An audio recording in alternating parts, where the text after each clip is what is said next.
अकोल्यातून एक मोठी बातमी समोर येते। अकोल्यामध्ये असदुद्दीन ओवेसींच्या प्रचार सभेत गोंधळ झालेला आहे। ओवेसींना पाहण्यासाठी नागरिकांनी मोठी गर्दी केलेली आहे। दरम्यान पोलिसांना बळाचा वापर करावा लागलाय आणि सभेसाठी उभारलेला जो मंडप आहे तो सुद्धा नागरिकांनी पाडलेला आहे। ही दृश्य समोर येत आहेत ज्यामध्ये मोठ्या प्रमाणात गोंधळ झाल्याचं बघायला मिळतंय। अकोल्यामध्ये असदुद्दीन ओवेसी यांची प्रचार सभा होती आणि या प्रचार सभेदरम्यानच मोठा गोंधळ झाला। ओवेसींना पाहण्यासाठी नागरिकांनी मोठी गर्दी केल्याचं सध्या दृश्यांमध्ये दिसतंय आणि यासाठी पोलिसांना परिस्थिती नियंत्रणात आणण्यासाठी बळाचा वापर करावा लागलेला आहे आणि या वेळेला सभेसाठी उभारलेला जो मंडप आहे तो सुद्धा नागरिकांनी पाडलाय। कुंदन जाधव आमचे प्रतिनिधी या संदर्भात आपल्याला अधिकची माहिती देतात। कुंदन, दृश्यांमध्ये बघायला मिळते मोठ्या प्रमाणात गोंधळ झालेला दिसतोय।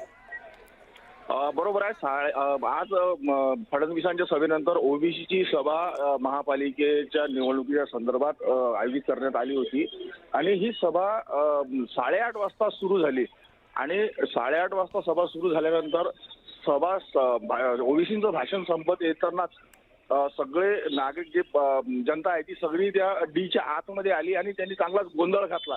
त्या गोंधळामुळे तिथला एक मंडप आहे तोही पडला होता आणि लोक ऐकत नव्हती म्हणून त्यांना परिस्थिती नियंत्रणात आणण्यासाठी पोलिसांना सौम्य लाठीचार्ज करावा लागला आणि सुरक्षित तिथून ओबीसींना बाहेर काढून त्यांच्या गाडीपर्यंत पोहोचवण्यात आलं। त्या दरम्यान मोठ्या प्रमाणात गोंधळ झाला आणि पोलिसांनी वेळेवरच परिस्थिती नियंत्रणात आणल्यामुळे मोठा पुढचा अनर्थ टळलेला आहे।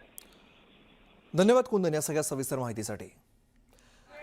तर आपण दृश्यांमध्ये बघतोय ओवेसी यांची गाडी आपल्याला बघायला मिळते। दरम्यान त्यांना बघण्यासाठी जे कार्यकर्ते आहेत त्यांची सुद्धा मोठी धावपळ दिसते आणि या दरम्यानच आजूबाजूचा जो मंडप आहे तो मंडप सुद्धा पडला आणि परिस्थिती नियंत्रणात आणण्यासाठी पोलिसांना बळाचा देखील वापर करावा लागलेला आहे। ओवेसींना पाहण्यासाठी नागरिकांनी प्रचंड गर्दी केलेली होती आणि या प्रचार सभेमध्ये मोठ्या प्रमाणात गोंधळ झाला, गर्दी झाली।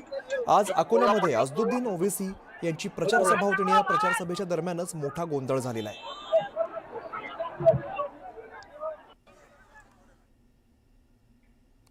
एक छोटासा ब्रेक, लगेचच परत येतोय। पाहत रहा न्यूज 18 लोकमत।